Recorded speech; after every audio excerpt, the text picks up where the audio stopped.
I'm Janet Galore. I'm a program manager on the strategic prototyping team. Today I'm going to walk you through a conceptual demo of how technologies in the future can radically change how we find, use, and share the world's information. And this is around an educational scenario, but think about how this might be applied to all sorts of activities. Right here I've got a tablet PC that I can use for my classwork, and I've got a lot of different things I can access here, including a really great digital textbook that allows me to explore some anatomy. And so here I'm seeing a hand with a skeleton, but I can actually overlay a lot of other circulatory, muscle systems, and even the nervous system. So you'll notice as I'm touching different things that it's pulling in information from the internet.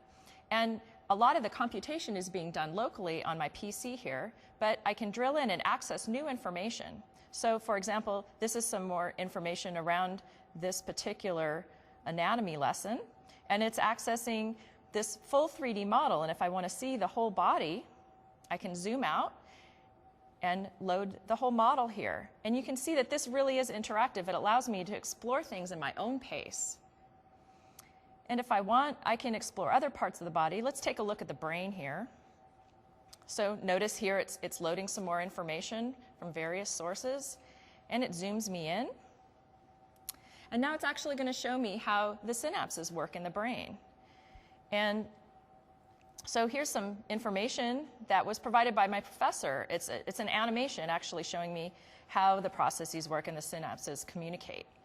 So we can see that we're using a lot of information that's been authored by other authors, but here's my classmate, and Patrick, he's actually asking me to check out a drawing, and he might actually know that I'm online looking at this area of the model, and so he's done a quick drawing, and he's asking me if I want to look at it over the weekend. So social networking and the social computing we do today can really become useful and deeply integrated with all the things that we want to do. As well, I have access to other resources. So down here, I have a whole bunch of other links and resources related to what I personally am interested in and what I've been studying. This has been anticipated by the powerful software, and you'll see that it's using a color coding system so that the ones that are red is less related, and the ones that are green are very related to my topic of study. And if I don't want to read things from everybody, I can actually just look at all the resources that are provided by people in my study group. Let's take a look at something a little more fun. This caffeine in your brain looks kind of interesting. And this is actually a simulation that somebody wrote and is using the same models that I've been interacting with.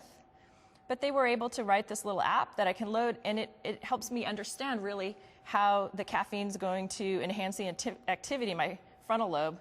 This is me right now.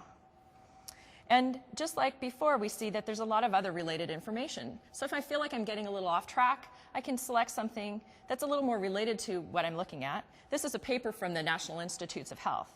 And I don't know about you, but looking at papers, sometimes it's hard to figure out if you really want to explore them deeply. This map helps me out. It's actually a semantic analysis that's been done, exploring how all the concepts in the paper are related, and in fact, how they're relating to what I'm studying and what I'm interested in. And if I want to look at the text, it's actually already highlighted a lot of the text that I might have done myself. And again, showing me how it's related to what I'm working on.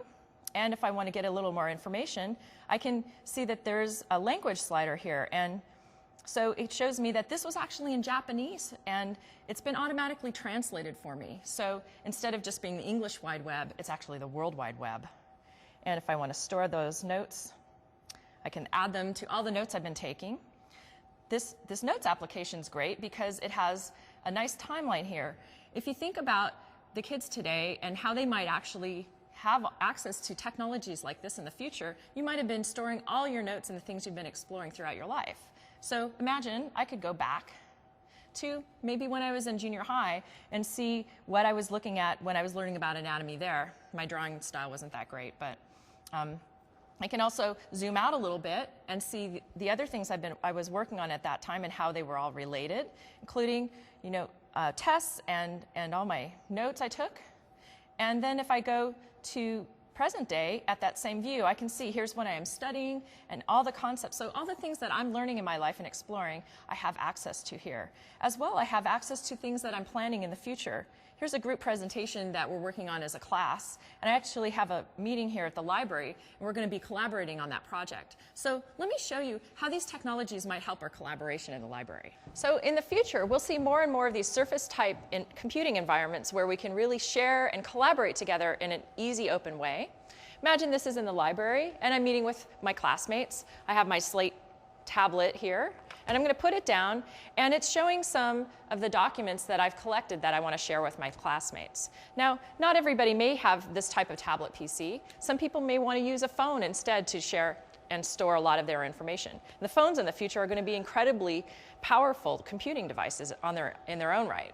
So they can also put their phone down and share the information that they've gathered. So some of these docs are pretty cool. Some of them have been highlighted automatically. And I also have this place I can drag the information to and share it with other people in my study group. And let's see, this one looks pretty cool too. I'll share that one out. So we can see that we can share information across devices with other people who aren't present.